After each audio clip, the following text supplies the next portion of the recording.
সম্মানিত দর্শক, আজকে আমি আশা আপার সেলাই মেশিন মেরামত করার জন্য এসেছি। তো দেখুন দর্শক, সেলাই করতে গেলে কাপড়টা কীরকম টেনে টেনে ধরতেছে। তো এরকম সমস্যা আপনার সেলাই মেশিনেও হতে পারে, তাই ভিডিওটি মনোযোগ দিয়ে দেখুন কিভাবে এর সমাধান করবেন। এটি মূলত কোনো মেজর সমস্যা না, দাঁতের সামনটা ঠিক আছে, পিছন সাইডটা ক্ষয় যাওয়ার কারণে এই সমস্যা হচ্ছে। তাই আমরা নিডল প্লেটটি খুলে নিলাম।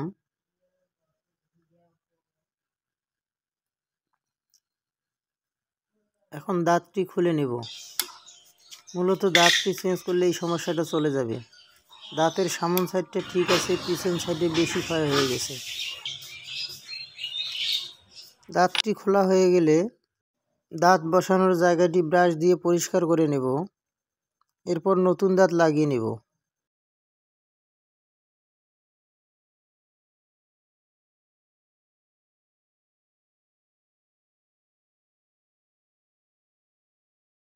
ফিডডক বা দাঁত লাগানো হয়ে গেলে আমরা নিডল প্লেটটি বসিয়ে নেব।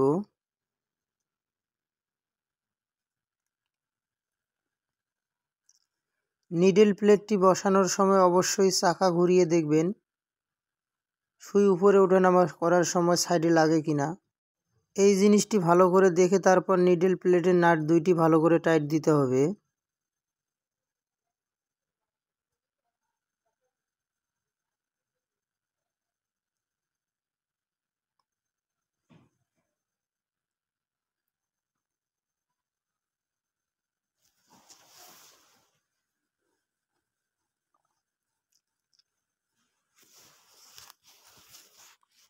নিডল প্লেটের নাট টাইট দেওয়া হয়ে গেলে আমরা সেলাই চেক দিব।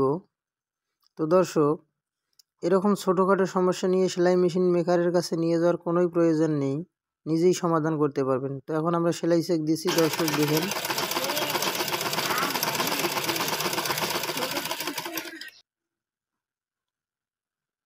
আশা করি বুঝতে পারছেন। পরবর্তী ভিডিও পেতে টেইলারিং হাউস চ্যানেলটি সাবস্ক্রাইব করতে ভুলবেন না।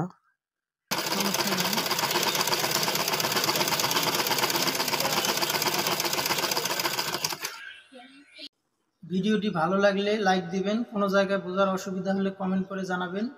পরবর্তী ভিডিও পেতে টেইলারিং হাউস চ্যানেলটি সাবস্ক্রাইব করে সাথেই থাকুন। ধন্যবাদ।